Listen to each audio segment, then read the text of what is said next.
How's it going, everybody? Lazarus here, coming at you with episode number 2 of our new podcast. Again, I'm Lazarus Rios. I'm a fellow guitarist. I'm a musician. I'm a father. I'm a fellow patriot of my amazing country that we live in, of the United States of America. And I am here with my co-host, co-partner in this endeavor, Ryan. Yes, sir. What up, everybody? My name is Ryan Carlisle. I also am a fellow musician, businessman, entrepreneur, family-oriented type fellow, husband, father, professional shenanigator. Did I say musician, DJ? You know, I think we're a dying breed, man. I think there's a line there where, you know, you just the jack of all trades. Yeah. Is pretty common, you know, these days. It's not as common these days, I should say. But yeah, when you start saying all the things we're into, it's like, wow, we kind of do a lot of stuff, eh? We do a lot. I mean, especially us being the musicians that we are. I feel like we did, especially in the band mindset, we do a lot. Like, yeah. You're the marketer. Not only you're the musician, you're the marketer, you're the promoter, you're the business person, you're your tax attorney, you're your own. Yeah. You do everything.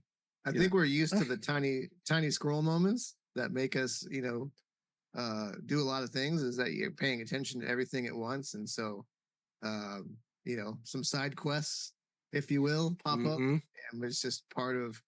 It's part of multitasking, man, and just kind of that entrepreneurial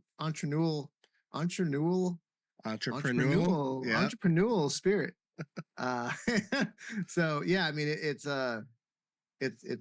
something I enjoy doing, and you know, I always say, like, I hustle because I want to, not because I have to, and I think that puts the fun into it. I feel because I was basically the lead person in my band, I learned a lot of things from it. Like, I learned how to use Photoshop because of it. I learned how to actually record, you know, a song from start to finish. Yeah. Using, you know, people use Pro Tools. I use Studio One. You know. Yeah. How to use plugins and how to record, how to overdub guitar parts. Did you ever mess with Front Page when that was out? I don't know how far back that goes for you. I don't know that one. Yeah, Front Page and learning to write code.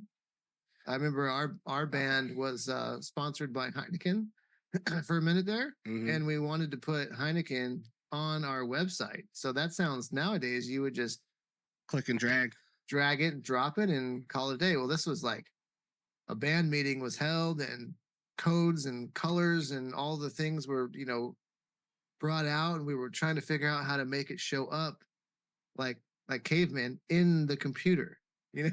Like, so finally we got it going, and we're like, that's amazing, can we make it spin, you know? It was a lot, man. It was a lot to do. It's so easy now. I know. I mean, look, we're two dudes having a conversation about 12 miles from each other over the internet in pretty high definition.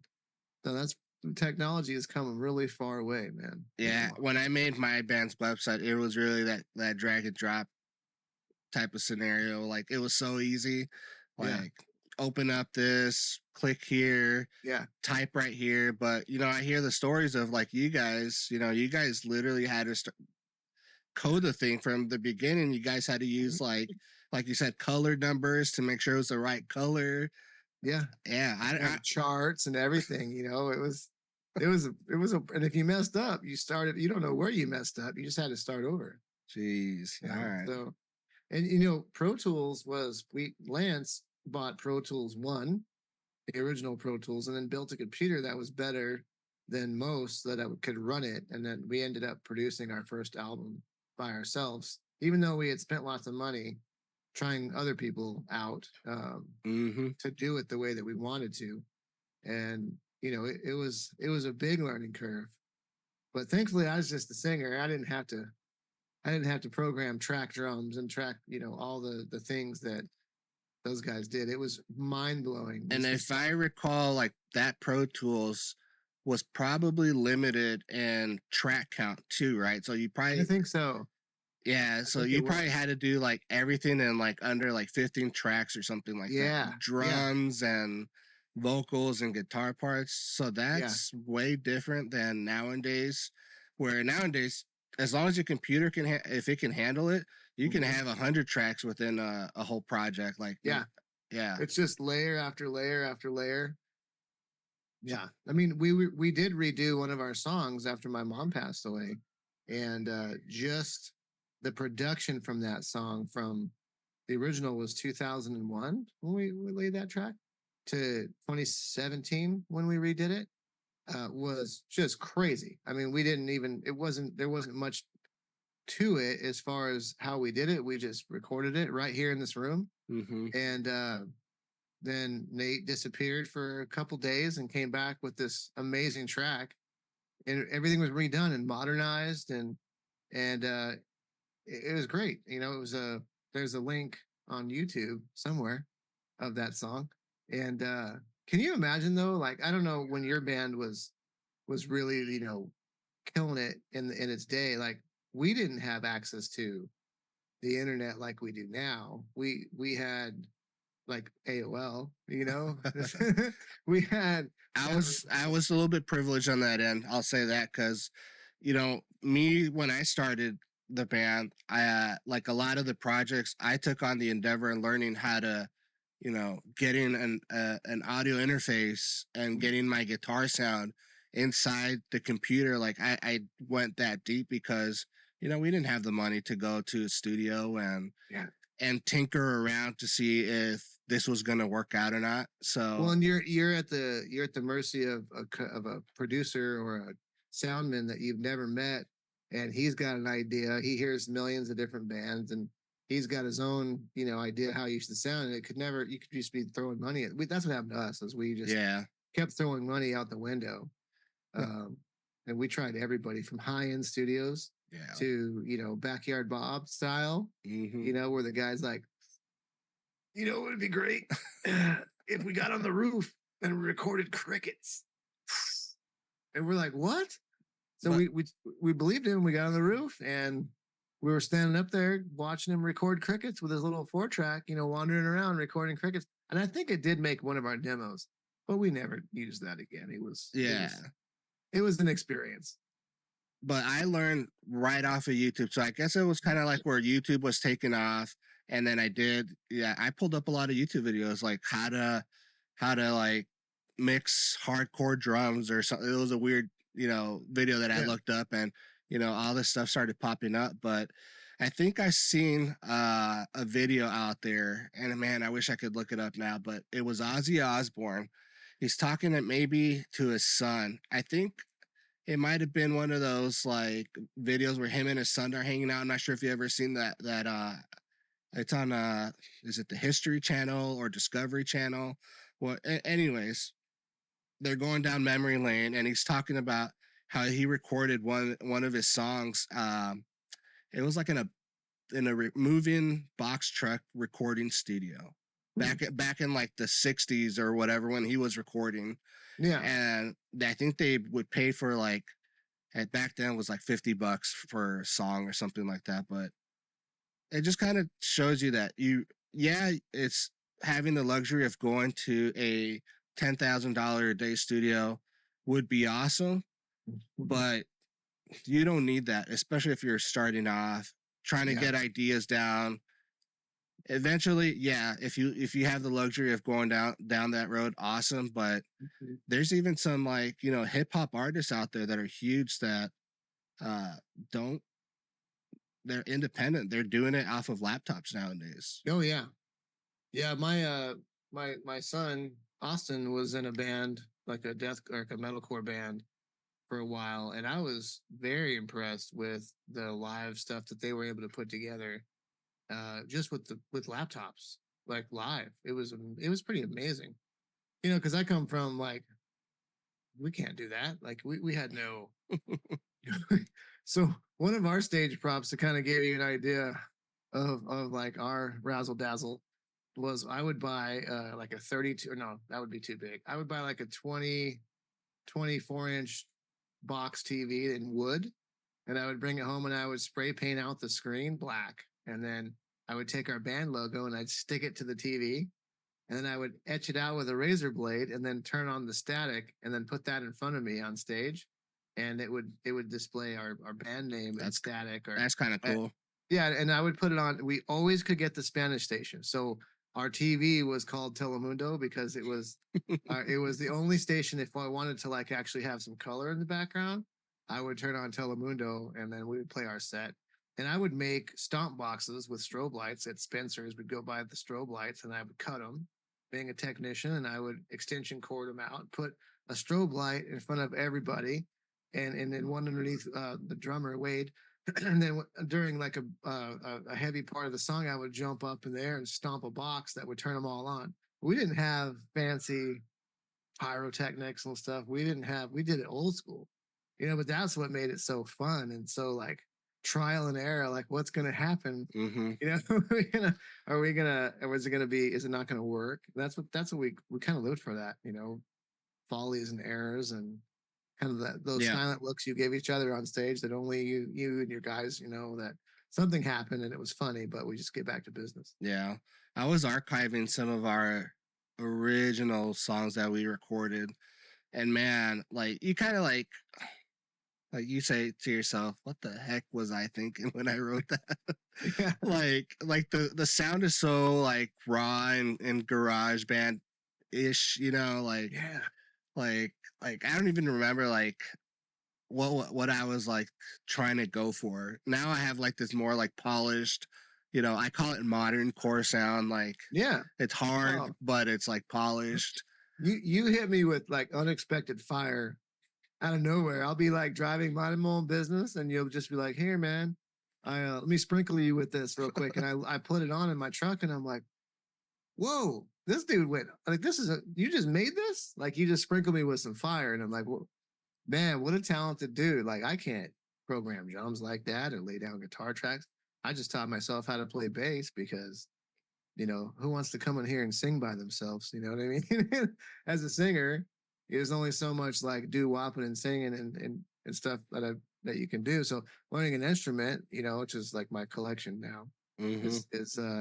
is something that like lights me up. But I couldn't write like you do. I guess I haven't really tried, but I guess we should probably try to do that one of these days. Yeah. Well, I think that's what leads us a little bit, and why we're probably doing this podcast together also, just because we do want to segue ourselves into like not just providing our viewers with us discussing topics that just either come to mind or that we prepared ahead of time, but like also give them that extra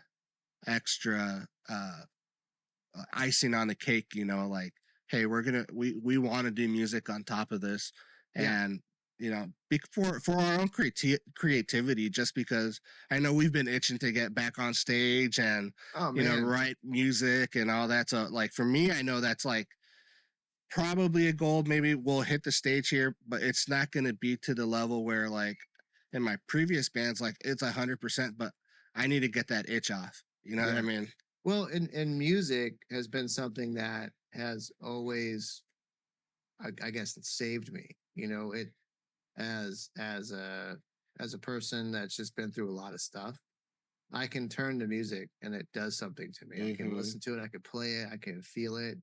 I can understand it. I cannot understand it. But when I play it, like even here, I have records. I put records on. I really it speaks to me in my soul, makes it happy, and I do miss the camaraderie of playing live. Yeah, there's something to be said like an in-person experience with music, and especially if it's your own, or you're going to see like somebody or a band that you really look up to. There's something that just ignites you, and puts you like out of touch with whatever you have going on in your day in day out.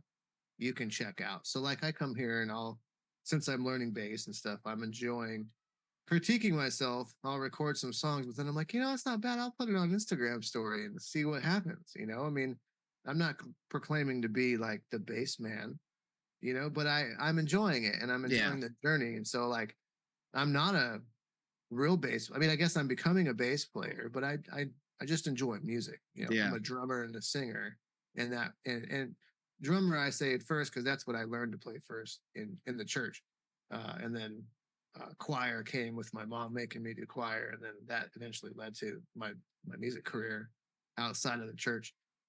Probably as a rebellious thing because I couldn't wait to sing like some rock and roll or something that was, you know, not chill. I wanted to kind of Yeah. be who I was, and you really can't just break into song. And back then, you know, Nirvana and Soundgarden and Pearl Jam and those types of bands were really heavy that we listened to. And so that's kind of like the Stone Temple Pilots days, which is one of my will always be like one of my idols. You know, all of my favorite singers are dead from something. Yeah. It's sad. It's sad, but a lot of those guys are like one timers. Like you're never really gonna find something like that again. And I don't know of any modern music that really speaks to me like the older music does. Like right now, I'm really into yacht rock radio. I'm jamming to the oldies, man. I'm playing some Caribbean Queen, some Billy Ocean, some Boz Scaggs. But those are things that, especially learning bass, are a lot of fun to play. Um, but I kind of vary in my music tastes. Um, Pretty much everything I listen to except country music, Yeah. unless it's kind of older country, like 90s country, I guess, and before. Yeah. The new Nashville style for sure is very kind of popish. Yeah. It's easier to take as far as if anything, I enjoy the modern country myself a little bit just because it kind of sounds like the modern church music, which I'm kind of used to right now because for the last, I don't know, 4.5 years, I played at a church and we did a lot of the modern Christian music, and it's very kind of Nashville based style country music, Yeah. a flavor of it, not so much country, but a lot the guitar sounds, the production, Yeah. and all that's very Nashville. Yeah, the times when I did play drums in the church recently, I guess I'd say recently in the past 10 years, they were playing like a Switchfoot type vibe music, Yeah, which yeah, wasn't bad. I didn't hate it. But it wasn't my cup of tea being behind the scenes anymore at the churches and stuff. yep. It just, I remember that era growing up in church, seeing that what's that band like Reliant K, oh yeah, Switchfoot, Reliant K, Reliant K. Yeah, yeah, yeah, yeah. which was the name of a car. That was I think is a Canadian automobile. I think you're right. Yeah. Because I heard that. I'm gonna look right now. I heard that from a Bare Naked Ladies song. Oh, okay. That's it's If I Had $1 Million. Yep. And he said he'll buy you I'll buy you a reliable car like Yep. like Reliant. What's that other? What's that name of another band that was Lifehouse? They. Oh yeah, Yeah. yeah. But like when I was heavy, at the church when I was growing up, being I don't want to say forced to go on Sundays twice, but I didn't have a choice. I was I went- forced. I was I went- dragged. yeah, I I'll be. went- I I'll be went- honest there. Man, it didn't matter. Literally hell or high water. I was there. There was 2 services on Sunday in the morning and one at night, and then there was one on Wednesday night, and then there was Bible studies. Yep. And Yep. so I think that my parents did what they felt like most parents. They do what they feel like is they're doing the right thing. And yeah, as I can speak as a parent, that I can tell most people that we don't know what we're doing at all. We're winging it, Yep. and we make lots of mistakes. And so I wish I had that relationship back then with my parents, where I could be like, you're winging this, aren't you? You don't really know what you're doing. Well, But that was the word. If they said do it, I'm doing it. in my instance, my mom was the one, pushing us to go to church, where my dad was more defiant against it. Is like, if you guys are gonna go, you guys are gonna go on your own. Like, so he had like no part in that on that end of it. More of the college approach, where high school they care if you're there, and college approach they don't. Yeah. It's like And during my high school years, up to like maybe 19, 20 years old, I stepped away from the church myself, just Mhm. being a teenager and kid, don't want to be there. I want to hang out with my friends. I want to go Sure. skateboard, hang out late at night, be in the streets, till, doing God knows what around Hmm. that time. But yeah, I remember those times being dragged to church but now I appreciate it. I wish I would have been the little a-hole I was back then just because If you think about life's trajectories, right? Like, I don't think you and I would be sitting here talking with a good house, a good families. We both have successful businesses. We both are family people. We're both, I think we're both good fathers and husbands. Um, if we wouldn't have been forced into stuff we didn't want to do our whole lives, I think that carried into my work ethic. It carries into how I treat my family. All of those things that make us who we are as men. A lot of that is not wanting to do those things and yeah, not and being kind of like, well, this isn't fun, but I have to do it. And so life is life is crazy, man. Like a one missed opportunity and we would have never crossed paths. yeah, And same thing with meeting my wife or any of that stuff. It all came from my upbringing, and it kind of molded me who I am, even if it's not how I would choose to reparent my kid. um I just I feel like we wing it as we go. And they don't they I think that kids nowadays are a lot more aware of choices, with the internet, with YouTube. Obviously they struggle, so many outside influences. yeah. Back in our day, it was whatever our parents told us is how it was, and that was That that was was it. it. There was you could go to the library and learn about something, but really what our parents told us was bond. I mean, we had no choice. But now, man, I could tell my kid a fictitious story, and in seconds, that kid would have it figured out, Yeah, and I would that's be. not real. I looked it up, Yeah, Dad. I looked it up. What are you talking about? That never happened. Yeah, So I mean, it's a different world altogether. But I'm super glad that we crossed paths when we did. We had a few opportunities to hang out and play music together. Probably what, like 4 or 5 years ago, yeah. I even. think there was an opportunity, if I remember. I think it was kind of similar of how we got reintroduced again. Yeah, With the whole halogen, you guys getting back together, maybe that possibility. And I was like, well, yeah, I mean, I can always be second guitar in the background. I know yeah. I know that project is near and dear to your guys' heart. So like, I'll kind of like take direction from you Mhm. guys. I was And I was coming in with that approach. yeah.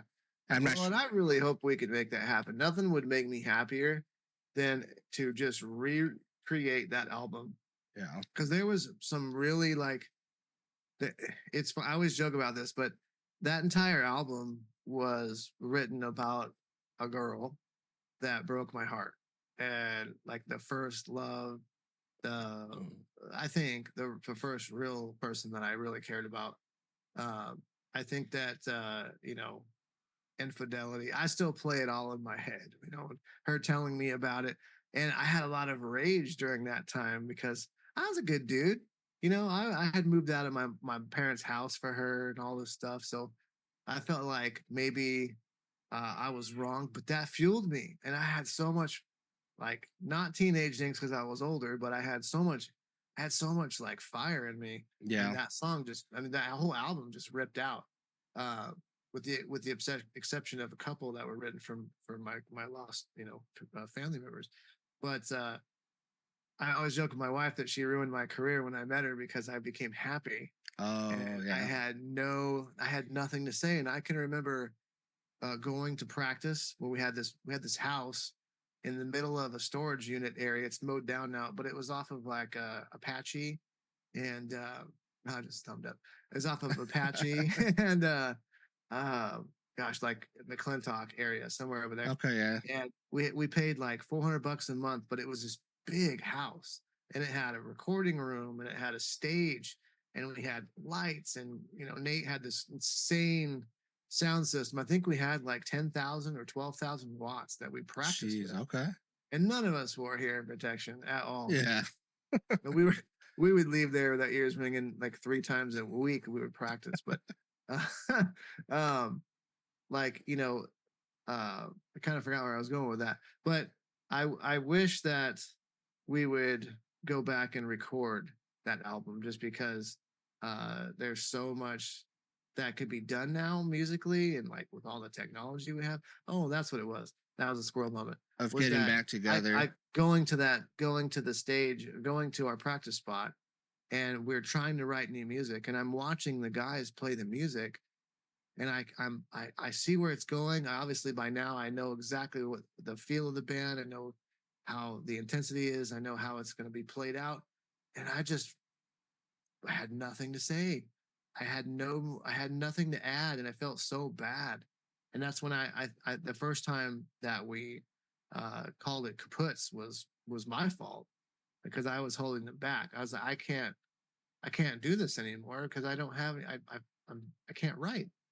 Like, this is great music, but I think I can do this. Yeah. And then a couple times the band kind of went different directions, and we always found each other again. Like, we're like I said in the last podcast, we're brothers, man. Like, we there's certain people in this world that even if they make you mad for 3 seconds, that's about all it's gonna last with us. It's there's too much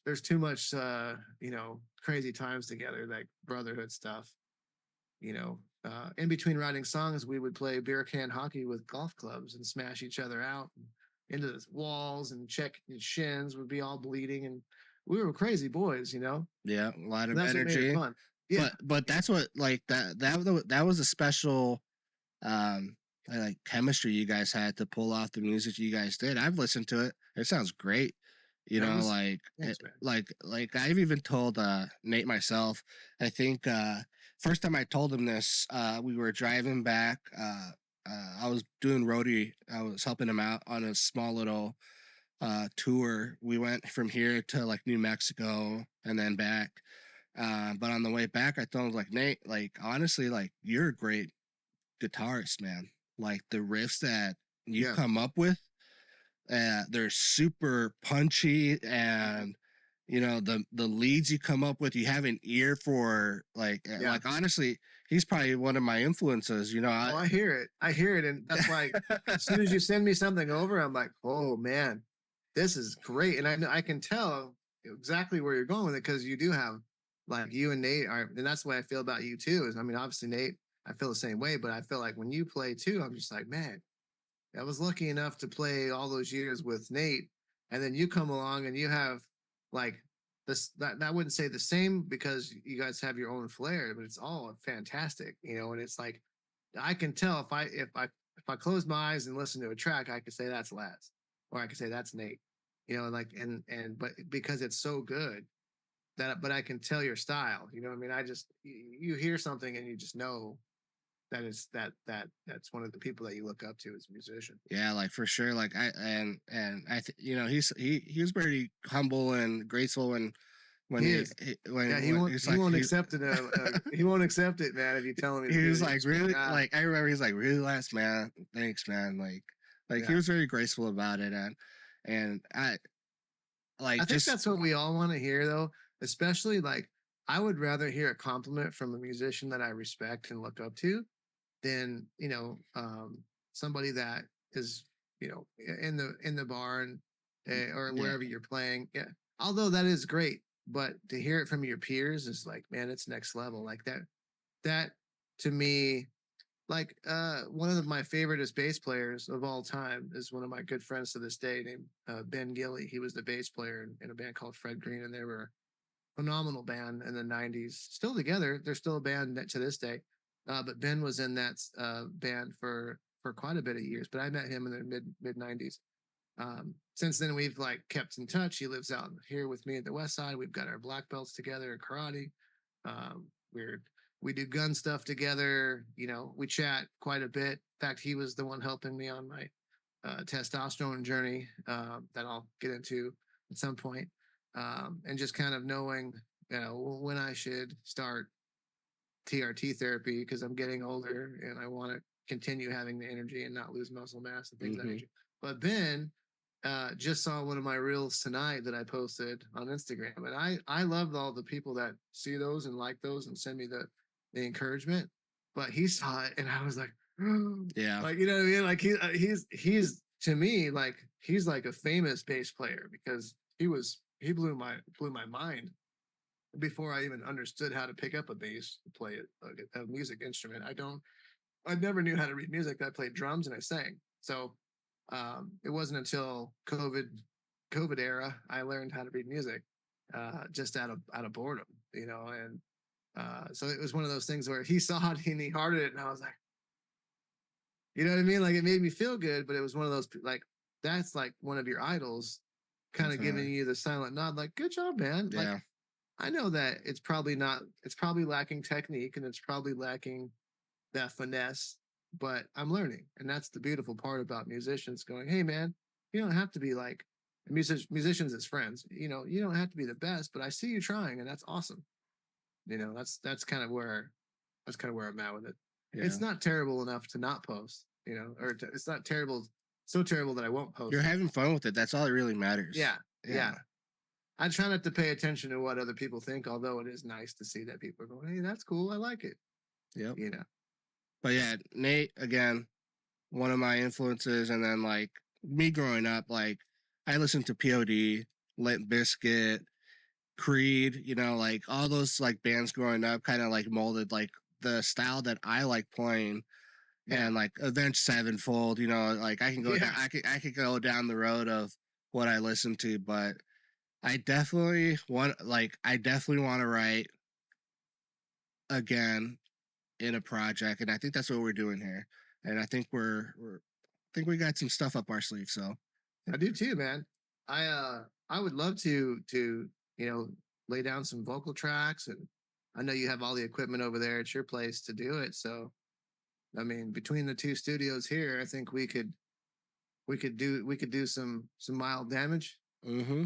in a good way, and get it back. I don't really necessarily miss playing out late and dealing with all that, but I would like to play a few shows. I think it'd be great. Yeah, I no, for know sure. we talked about doing the halogen thing, but um, I don't know if that'll ever happen. And I don't. I think that the goal, it sounds great. I think that the idea sounds fantastic, and I think that we all want it. Um, but I don't think it's enough to where it's going to happen just because of the logistics and how it would, how would we do this? How would we practice? How would we this? The app called Jam Kazam puts us all in the same room and we could play music Yep. together with zero latency. But how do you put a drummer in that mix when I can plug into my interface right here and, and I could sing and same thing with you could play guitar and bass and all the things. But how do you mic drums and play in real time? And you're kind of off in the distance staring at your laptop, like we would all have to practice in the same room, which with Lance being in Seattle, it's difficult. And with all of us having careers and multi avenues of income and responsibilities, it's hard to get us in the same Yeah. room. I'd love to, man. I think if it was to happen, it would be definitely a magical moment for it. Like a lot of people, for you guys, one, but for a lot of people that have been around you guys and have lived that and to like experience it. And I would say for your kids too. Like I'm sure your kids have heard the stories and yeah, I tear up thinking about it because I remember there's a statement, there's a saying like I saw it not too long ago that when we were kids, we all went outside to play with each other for the last time, and we didn't realize it that it was our last time. And I think about that with the boys, like there was that last time, and I do think that we knew it because we all had this gleam in our eye, and we were all trying to not be emotional about it, and it was one of those things where we kind of felt like at the time we reached the end of the road, but I felt like we'd always find our way back. But we played golf, we hang out, we chat sometimes, but we've never made it back to the stage. And so why not do it now? Why not try? I'm cool with that. And if it doesn't happen, it's okay. I still love those dudes. Yeah. Those will always be my brothers. And I would love to do music with them again.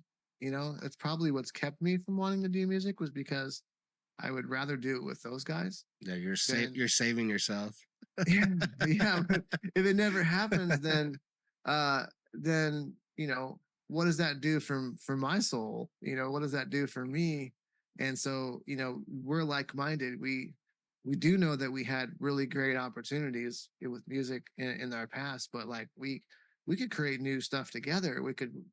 We don't even need like the production of the things that we used to have. We can do it on here. We can do it online. It could come over. You could come over. Like we can do those things pretty easily. I mean, just from the clips that you've sent me are just mind blowing. I'm like, whoa, I could listen to this all day.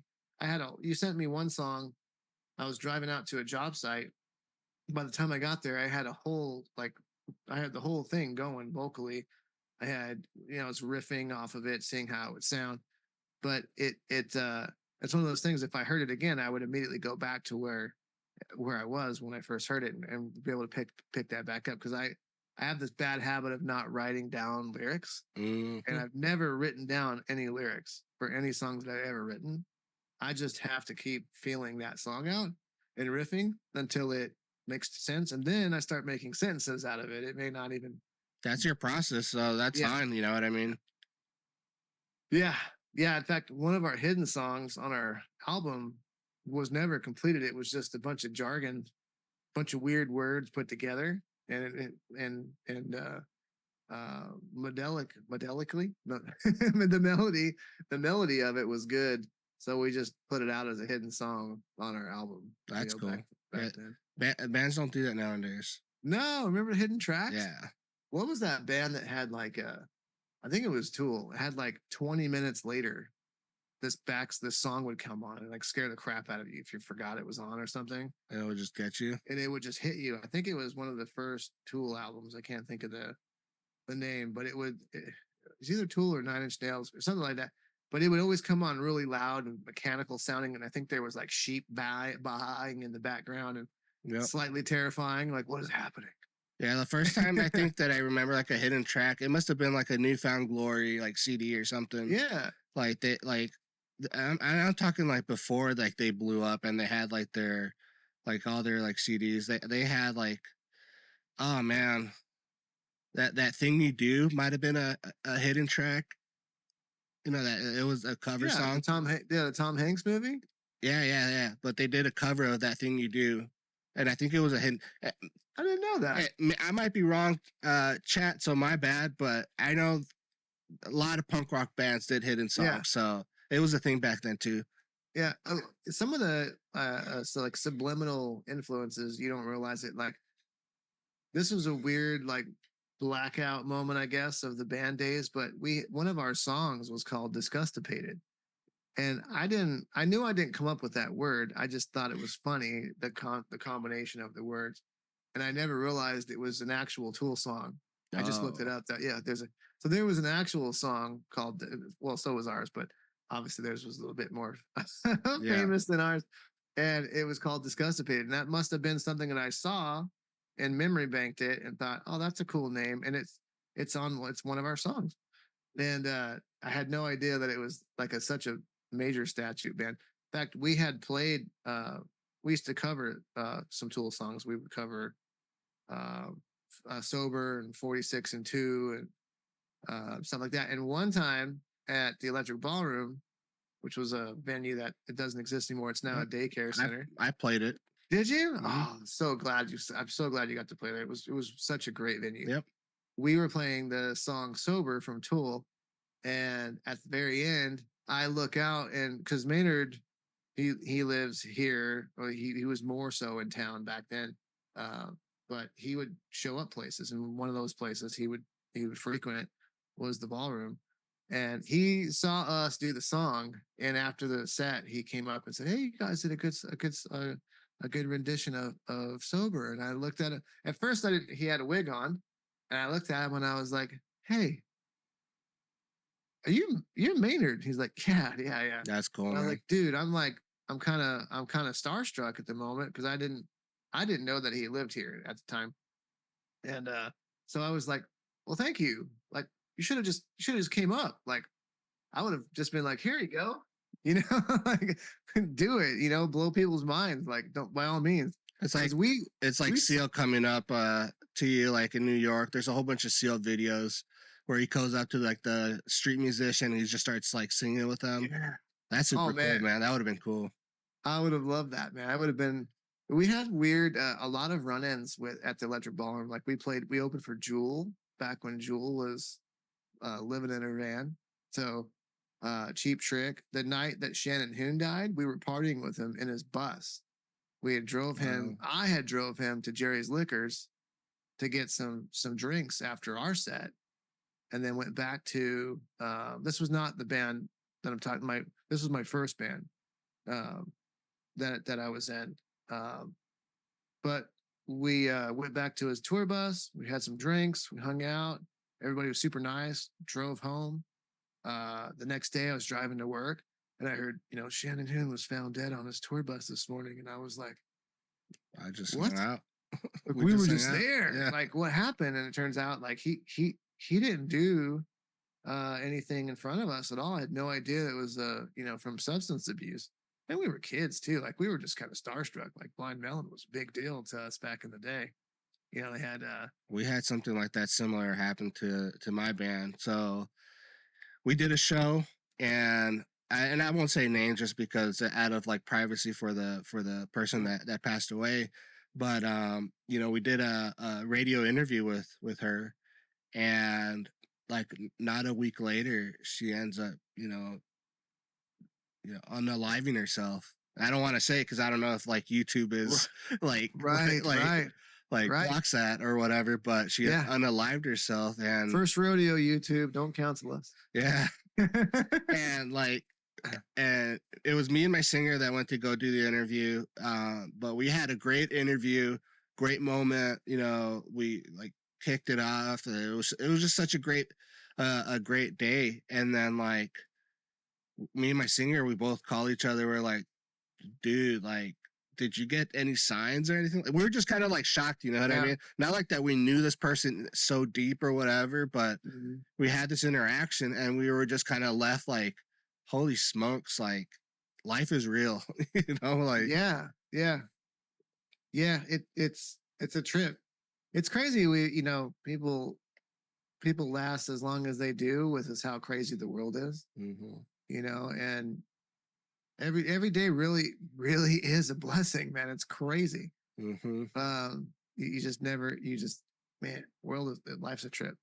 Definitely. Now going back to like performing, so we opened up for POD, and it was our last show as a full like band before we actually went into the studio and not re-recorded but re-recorded our album that was unreleased but released, and COVID jacked us up. So but we played. You guys were kind of at the height. We were getting some traction. We were kind of we had a lot of momentum, man. I'll say that.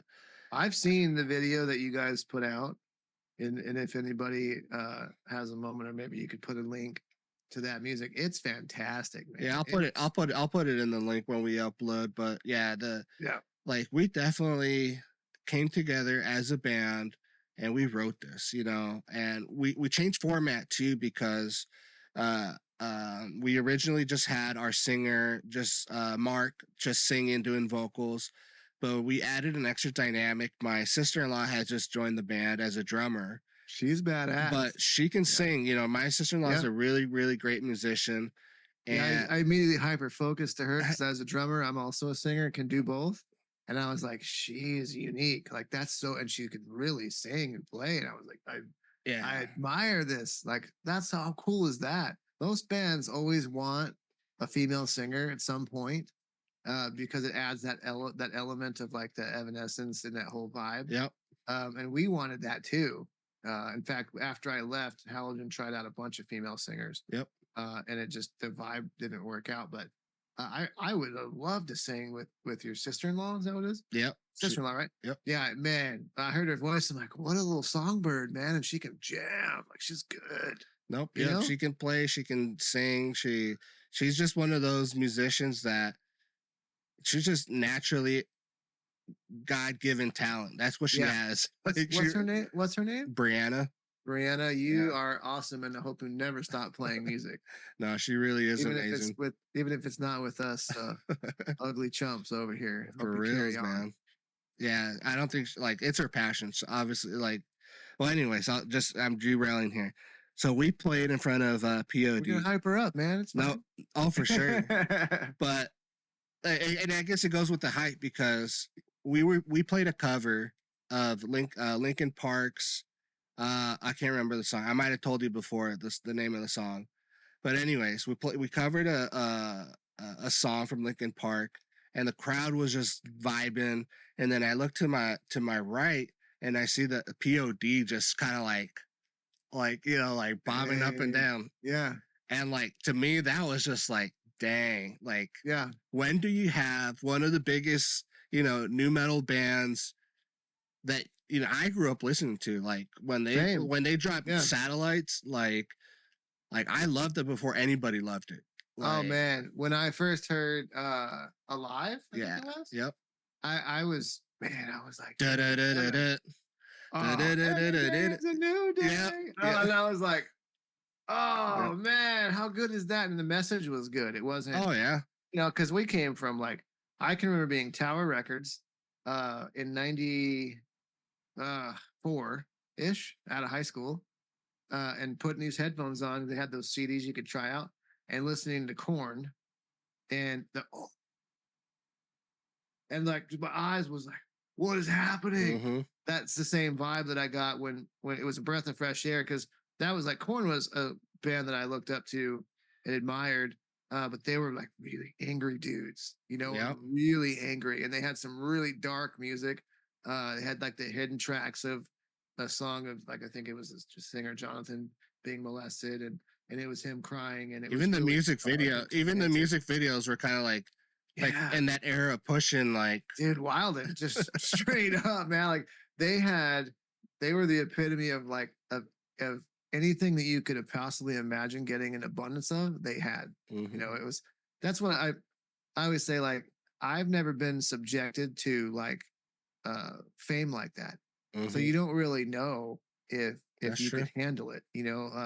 If somebody came to you with whatever could possibly tempt you and just kept doing it every single day. That little shoulder poof, good and bad and right is right and wrong. I mean, eventually, does that wear you out? Does your moral compass get a little bit Maybe that jacked up? maybe that's why God never gave us that fame. I think I dodged a bullet, man. And I agree with you. I think maybe because I have an addictive personality. I smoked the whole time we were a band. I smoked cigarettes. I smoked 2 packs a day. I quit in 2009 when my kid was born, but I I smoked cigarettes from 16 to I don't know, whatever 2009 was for me, 30 something. Uh, and I'm thankful that I don't have that habit anymore, but that was really, really hard for me to quit. And Hmm. it really had a hold on me, man. Like it was, but I did quit cold turkey. Uh, I quit with just some generic cinnamon nicotine gum from Walgreens and Replace called it. it. Yeah. I think I even chewed tobacco for a little bit to make myself sick, like kind of like Yeah. make it worse on me. Kind of really overdose myself on nicotine and be like, what am I doing? To end it. No, But but I do. I think my brother, who's no longer with us, he passed in 2010, but he lived a crazy life, man. He was the reason that I never really wanted to try hard drugs, the bad, I guess you could say the bad stuff, the party drugs and stuff, which yeah. we were around a lot on the road. Like I saw heroin use, I saw cocaine use, and pills were a big thing. Isn't that crazy? Like the availability of this stuff is so easy, especially I've had my runarounds with the industry. Obviously with the shows, the marijuana is available anywhere. This is before it was like even recognized at the state level, you know, and all that Right, stuff. right. But Yeah, if like, you were smoking a joint at a concert in the '90s, like there's a chance you could get arrested. yeah, You know, now it's just like, hey, we don't allow smoking in the building. yeah. Put out your crack pipe, please. But like even like you know, me and Nate, you know, have done a lot of the Nam shows and then the after parties and all that stuff. Yeah, And man, that stuff's everywhere. Like dude. you want it, you can get it. Dude, I DJ'd, so I do DJ work. I DJ'd a party, private party. I got there, I got set up, I had all my speakers and subs and stuff, and got my table going. And the guy was like, "Hey, thanks for coming, man. We heard that you do good work. We appreciate you being here. Can I get you a beer?" I said, "Oh no, I'm good. Thank you though." He's like, "All right, how about a shot?" I was like, "No, no, I'm good, thank you." And he's like, he didn't want to accept that. He's like, "You want a mixed drink?" I'm like, "No, no, I'm good." He's like, "How about some weed?" I was like, "No, no, I'm good. I'm good, man. Thank you." Like, "You want some mushrooms?" And I was like, Like, I started holy, laughing. I was like, "No." He goes, that's a whole "All menu. right." He's like, "All right, man. You want some cocaine?" And I was like, "Dude, no. This is escalating way too quickly here. I just want a DJ, man. Yeah. Let me plug in. Let me turn this up. You know, like, But that's just the normality of it now. yeah." Or And I do think that most people, like in the music industry, even especially probably in DJs and bartending in the scene, like, you know, heavy use and heavy sedation is like, I don't shine if I don't like to be drunk. I like alcohol. I'm drinking a wine right now, but I like the taste of alcohol. I don't like to feel altered you know, at any time. I have to respond and be a husband and be a dad, and you know, I have to talk to customers and stuff like that. So in the evenings, if I have a drink, it's just because I like the taste of it, not because I like to get messed up, you know, yeah, more of a social thing too. Um, but that's because I know myself. If I started to like party and do those things, we drank our whole career in music together as a band. Like we were like, we would owe the bar sometimes. We would get paid and then we would end up paying the bar because our bar tab was outrageous. yeah, But those were the funny stories of like that. Those were me and the boys making noise and having lots of drinks and buying shots, you know, trays of, you know, shot trays for the crowd. And you know, that was a different time. But now I can't imagine going back to that. yeah. You know, that's what I wouldn't want to do. I wouldn't want to be, you know, I grew up a lot in those years, from those years to now. No, for sure. And I think you know, going back to the conversation about playing shows, like I think we have a different mentality nowadays. So I don't think we would go back to relive those, but to like actually Yeah. experience music and give a Oh good man. performance. You know what Yeah. I mean? Oh yeah. My wife really loves reggae music, and so uh, she, when I first met her, like I kind of turned her on to Sublime. That's one of my, Mm-hmm. I got a couple Sublime albums right Yep, here. I see it right there. Yep. And you know, this is probably a good topic to talk about because it's like it's happening right now. But Rome was Ramirez came along and kind of, in my opinion, kind of brought Sublime back into the spotlight Mm-hmm. after all these years, and a very talented, just a sweetheart of a dude, got a fantastic voice, um, lovable, likable guy, uh, fantastic songs, wrote a whole bunch of songs, but then launched. The first time I heard Panic was the first song I had heard with Sublime with Rome, and I was like, "What? Sublime's coming, like, kind of making a resurgence with this guy." Well, we became big fans, and since then we've traveled. Like, I'll take her. We're going to Red Rocks to see them That's cool. when they come in, and but just yesterday we read that the bass player Eric Wilson is no longer the bass player of Sublime with Rome, and that What? he's going to join his brother Bud Gaw, which is the original drummer of Sublime, and Jacob, which is Bradley Noel's son, that's now 26 years old, and they're going to actually play a Sublime. So he kind of dropped a banger on everybody because really Eric Wilson was the only band member left. I was just gonna say he's Sublime like with Rome. he was like the Yeah. last person there. Yeah, so this is like a relative topic to what we were talking about, trying to cut some hot topics. But and that's something that you guys should know as viewers. Like, we don't usually know what we're talking about until we start, Right. and that creates, it's not really, nothing about this is scripted. So we're doing a pretty good job carrying our conversations without kind of looping around some squirrel moments. But back to the Sublime with Rome, like, it was bummed us out because if you're going to see Sublime with Rome to play it, to see the sets, and none of the actual original band members are there, it's just Rome. But are they going to play, like, what's going to happen? Is he going to play his songs, which is fine because his songs are great, Hmm. or is he going to stick to the script and play, the whole 40 ounces of freedom album like they usually do, or something like that? But like, one thing that my wife really looks forward to is that type of music festival stuff. That she's my flower child. She loves to go to those types of music. But she was the kind of gal, when I met her, would come to our practices with the 12,000 watts and fall asleep while we were playing, and then wake up when we'd stop because The she was so rumble and used. stop. Yeah. Yeah, it was like calming to her to have the chaos of all of us just thundering in this room, and then we would stop playing, and she would wake up, and because she worked back then, she worked long hours and stuff like that. But she's the same way. She absolutely loves music. She loves that I have a studio in the house. She loves to hear me play still. She likes to hear me sing. I'd say even she forces me to sing sometimes. uh you know, we used to, before COVID, we would do karaoke, which to me, man, as a singer, is more traumatizing than singing with your buddies on a stage, because you're singing in front of an audience with it's just strange. Then COVID hit, and I think that kind of went away, sharing a spit ridden, Yep. beer soaked microphone with somebody in a. Now they wipe it. Do they wipe it now? I think they do. Yeah. Back then, man, it was like, you'd be right up on the mic, just. And up next You is could taste someone is else's Ryan. beer. Yeah. You could taste someone else's beer, man. That was the thing too back in the day, sharing microphones and stuff. I'm surprised nobody had all herpy lips and stuff, man, from sharing microphones and all those nasty places we used to play.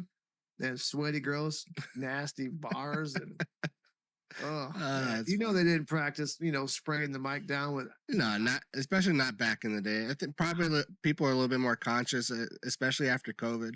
I can say that after COVID, the best thing that came out of there is that people probably got a little bit cleaner, especially when like washing their hands Yeah. and Do like you remember when COVID first hit, and we were like, I didn't know the protocol. Like, do I spray my feet down with spraying, like, rubbing alcohol?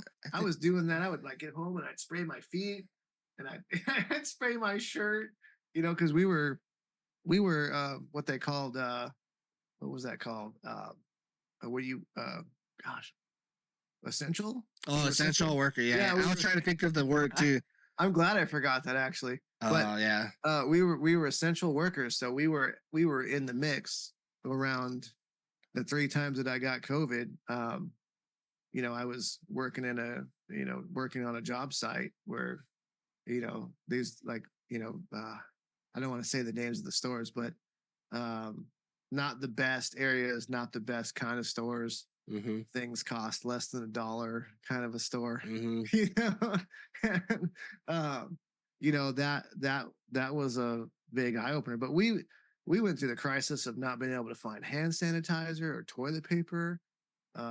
We went through all of that weird time of life, man, when the human connection kind of got screwed up. Like, I'm a hugger. I like people. I like Yeah, real connections. I want to shake hands. I want to give you a hug, man. Like, that's who I am. Bros, sisters, whatever. Like, we're, if I see you, you're getting a hug. Like, that's how it is.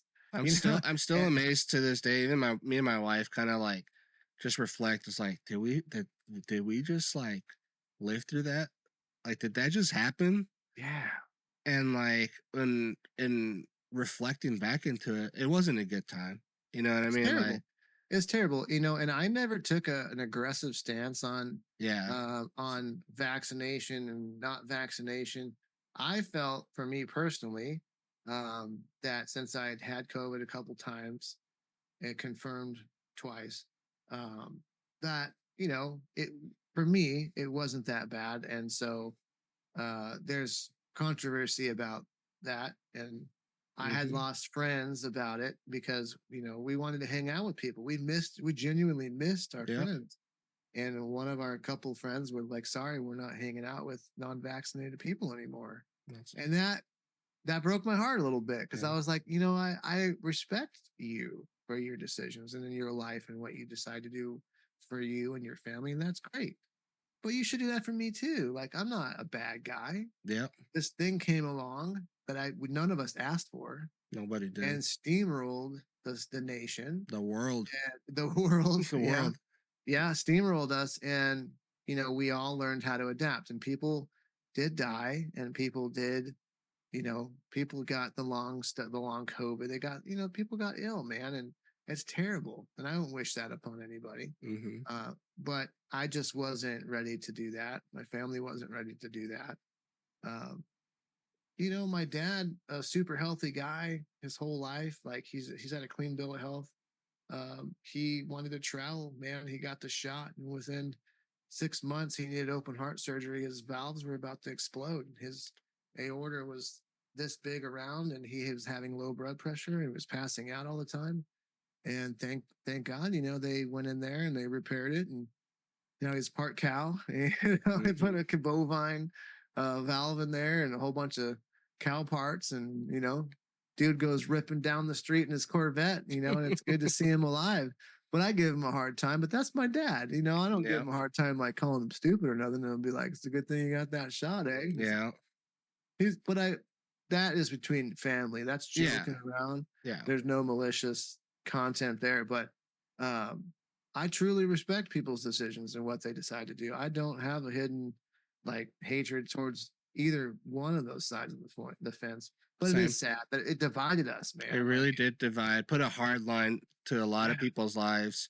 And I really, really like feel for the people that were I say this, that were like cornered, mhm, like forced to by choose. forced to choose. You either Mhm. get this or, go look for a different job. Yeah. Like We had military friends, the same thing. They were like, dude, I don't know what to do, but this is how I provide for my family. I don't want to do this. yeah, like And I got decisions to make. I'm like, that sucks, and I man. don't I'm think that sorry. that was fair. That should have, in my personal view, that should have never happened. Yeah. Cause like, just like people say, like, what's that saying? My body, my choice. You know what I mean? Yeah. Like Yeah. you have to do what's right, especially when it's taking medication. Like, do you really want to take cough syrup or not take cough syrup to alleviate that cough? It's up to you, man. Like, Yeah. Yeah.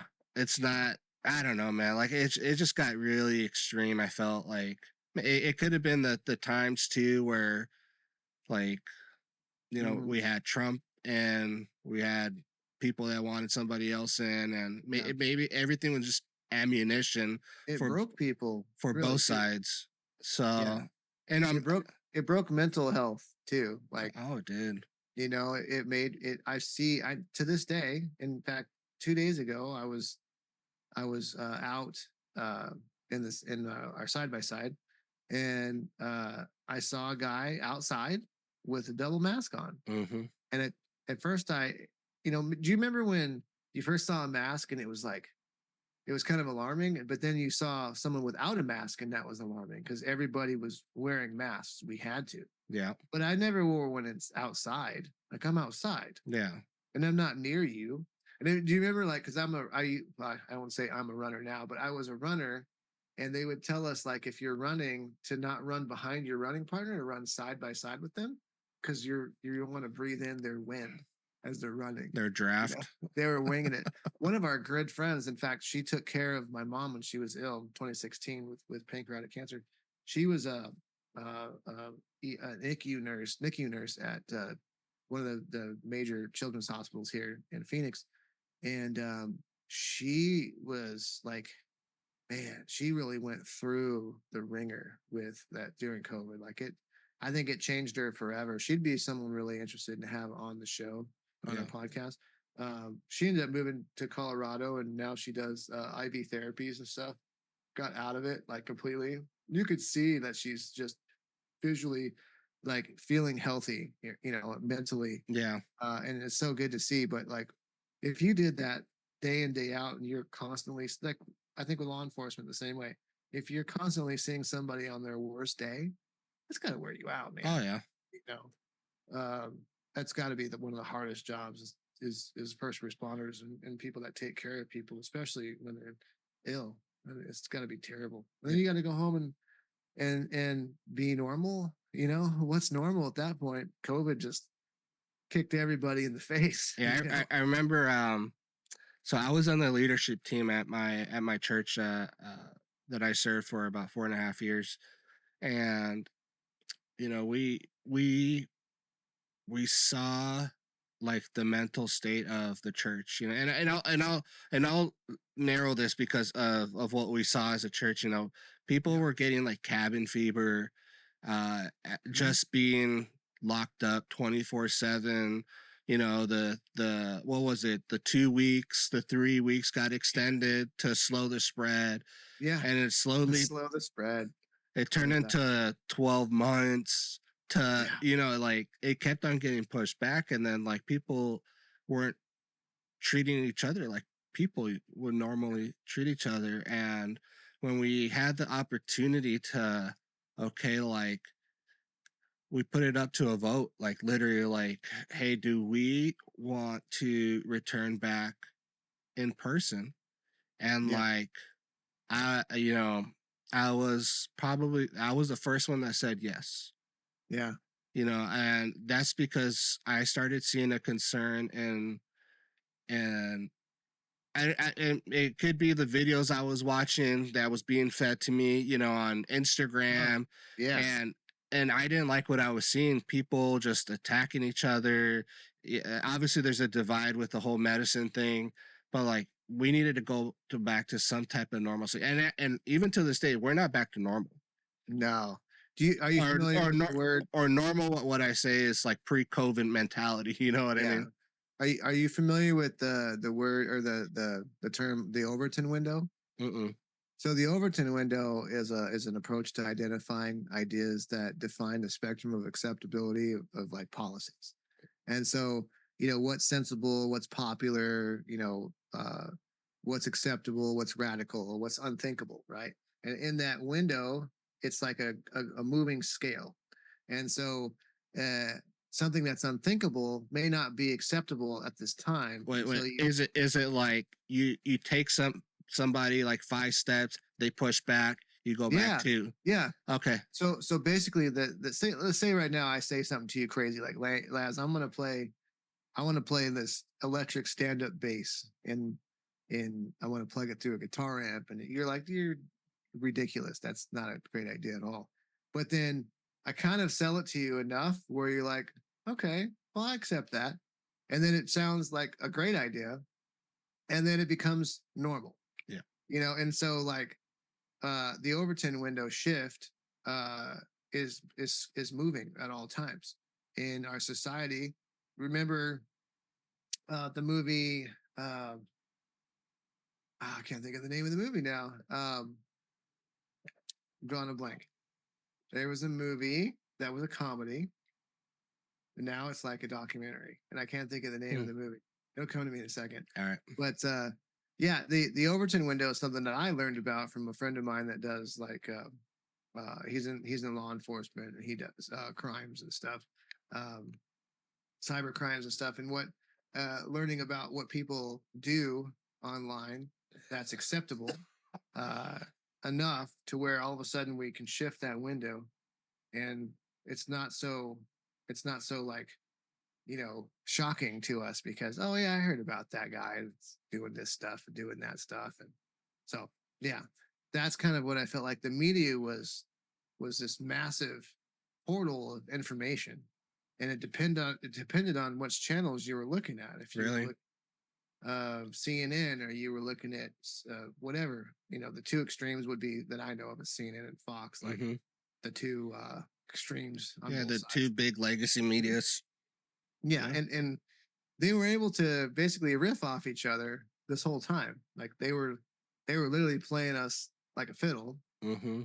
And I don't think there was a right side of any side of the fence. It was what could they sell it? What could they sell to you? Yeah. What could they make you believe, and what could they make you feel like that false sense of security? I mean, the whole world was watching. The whole world was waiting for information and how to process this, how to move forward. But it just always became like so and so says this. What what a joke that they even thought about. Yeah.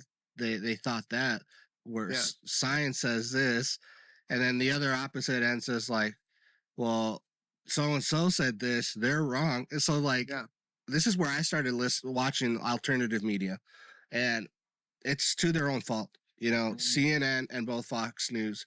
I don't, not trying to say that I don't trust them, but if I do watch something of theirs, before I even remotely believe that it's true, I'm gonna cross-reference two other things, two or three other things. Like my wife started, because I was out working as the essential worker. My guys, we were working. We were the busiest we'd ever been because we're mostly, well, the name of my security business is basically was a residential based started company, but we actually are 98% commercial these days. But we started as a residential company and we got into commercial. And then during COVID, we went right back to residential because everyone was working from home. Everybody was worried about people stealing their toilet paper. They wanted, they wanted it. They wanted the protection. They wanted cameras. They wanted, the boogaloo was coming. I loosely say that there's no boogaloo happened. Yeah. But the boogaloo was upon us. So that's. But I remember my wife was she was getting tired and just overstimulated from the news, so she stopped watching it. Really? And then I was the one that would go to the stores while I was out. Well, the one time I took her into a store, and she hadn't been into a store since, and she walked in and she saw and felt the energy of the room. It was bad. Everybody with the masks, and she just started crying. Yep. And inside of her mask, and I felt really bad because this was something that I didn't want her to ever experience. Nobody did, because it was heavy, man. Like you walked in, and then the first thing that would happen to a store, like they would check your temperature. Did you ever had your temperature checked? Yeah. Oh, all the time. Or make sure that your mask was on. If somebody coughed in the grocery store, the whole store would turn around. It was. You could hear the record skip. Yeah. And they would cough shame you or sneeze shame you. And they would, if somebody sneezed, but I would see people sneeze and pull their mask down and sneeze and then put their mask back up. Like that, your mask is, you're supposed to not do that. People had this, they weren't even trained on how to wear masks. And some people would, be really defiant. I had friends that had like see-through masks. It was like mesh. Yeah, I see those.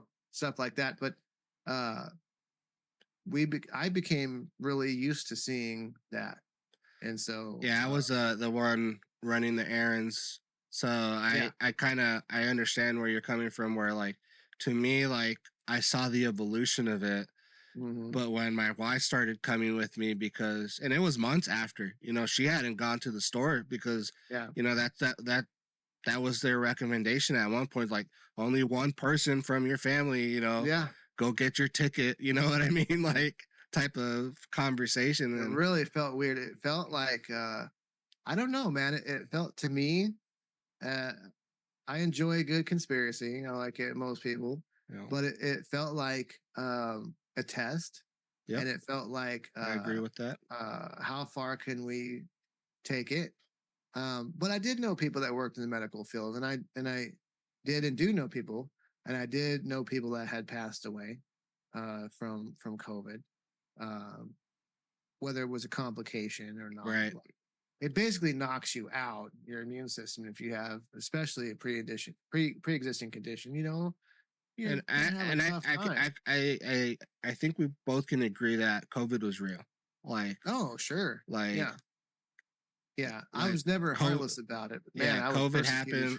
for not COVID, getting that shot. I tell you what, you know, I was definitely persecuted for that by. thank God that I was in the position. I had my insurance business, Mhm. and like that that never got presented to us just because we're basically our own business owners. We make up our own rules and how do we operate our own business. So Yeah, that was super. I was super grateful about that. The one thing that I was worried about, because my wife's a teacher, and you know on the federal level everything was getting pushed, like if you work for any federal agency you have to get it. And yeah, then some states were following that also, like California, I think New York was also there, Chicago, like Illinois and all that. But like, it never really reached us here in Arizona, especially for our state, employees and all that stuff. mhm, There were some companies that took the stance, but it wasn't like a widespread thing. But thank God that my wife wasn't put in that position, because yeah. she, We kind of Arizona was kind of like a polite Florida. yeah, They a were little like, bit, yeah, we're kind of like Florida, but we're like way more low key. yeah. We're not With trying our, to make headlines. you're right, yeah, like a like like a grown up Florida, I guess a little bit with manners. Florida with manners, I guess you could say. Yeah. Uh, but yeah, no, But she was worried. She would like sometimes be like at home, like after her doing her online schooling and all that. Like she would just be worried. She'd yeah. sometimes tear up. She's like, I don't know if they're gonna make us take it or not.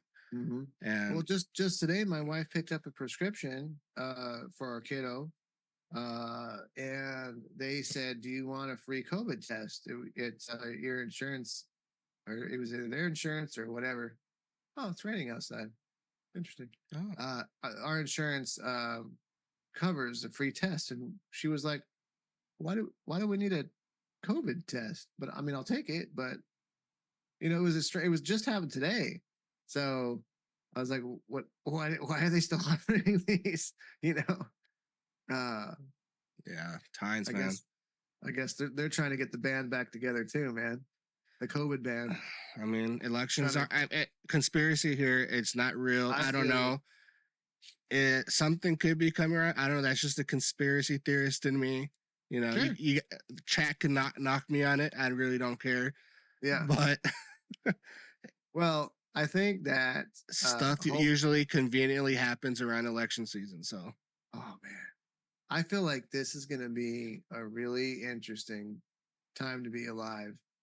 This election and what's going to happen, how it's going to happen. There's always going to be some like nail biter moment or some like super deep like twist to the story. right, Something's some gnarly stuff I think is coming. Like as far as like how the election plays out. Because they've already been planning. Whoever is planning, they're having their strategists who they're going to try to win both sides. right. Nobody's. I'm interested to see who's going to be announced for vice president on both sides. Uh, I heard a rumor about I think Michelle Obama standing in, like kind of Yeah, I've like been hearing a lot of stuff too. swooping in. I mean, man, I had, I didn't vote for the Obamas, but I didn't mind Obama and the way that he spoke and the way that he treated people. To me, that's what matters, like how you treat people. I mean, I think that he did the best version. He did the best he could for the position. I mean, I can't. Can you imagine being a leader of the free world, man? And can you imagine the responsibilities? I mean, You're gonna I miss. always joke around like, put me Yeah. in, coach, and I'll do it. But Mhm. there's definitely a degree there that you see these men go in, and when they Yeah. come out, they're different. You know? Yeah. Like their whole face changes Yeah. and they age. They're way grayer coming out than when they Yep. went in. And that's not only in like 4 to 8 years, you know. Right. But that's a lot of stress. It's probably a lot of sleepless nights. There's so many things. And when Trump was in office too, like I feel like he could have he could have done things differently. He made a lot of people upset. by the way he speaks. Right. Um, and I think that with him, maybe it was the things that he did versus how he spoke. And for Obama, and those times, it was like what he said, not versus what he did. It was very easy to listen to, very articulate, and very intelligent sounding. Versus you had the other end of the spectrum where it's like, Just blunt, very yeah, blunt. listen, I'm the best. You know, it's the best. Everyone knows it. Yeah. You know, like, well, don't open with that. Don't open with that. Yeah. You know what I mean? I'm about to play you the best song you ever heard in your life, and I wrote it. You know what I mean? Like, Yep. dang, dude, chill out, man. No, if you definitely, I guess I'll give you my rundown. My first vote originally was with McCain Obama. Yeah. Like that was my first when I think I was 18 when that election. Oh, So, don't tell me that we're that different in age. so I was 18 crazy. when that happened, but I voted McCain. And obviously he didn't get the presidential seat. And second time around, I did vote for Obama. I saw the elitism that what was it? Mitt Romney brought to the table. But now that I look at things to kind of like reflect also on those two, they were to me, it's a whole uniparty mentality. It wouldn't matter who would have gone in. I don't think it honestly really matters because the new guy is fixing the old guy's work for years. And by the time he might get it a little bit in the order that he wanted it, it's time to go. Go time. And then there's another guy that comes and fixes it, and then it never ends. You know, and it's always the guy, the predecessors who are blamed, no matter what.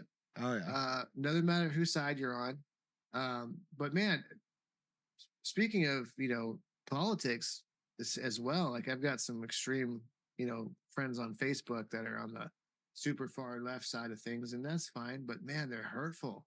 Like it's wild. I don't talk politics or nothing. Yeah, I avoid it any too. format.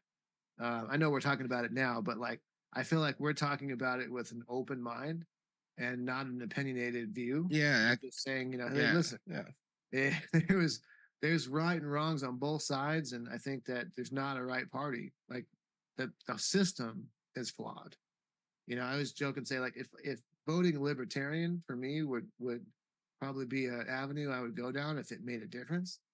But those guys are never going to be dope runners, like big heavy hitters in the whole mix. Like I wish it was that way. I wish the two party dominant system is flawed in my opinion.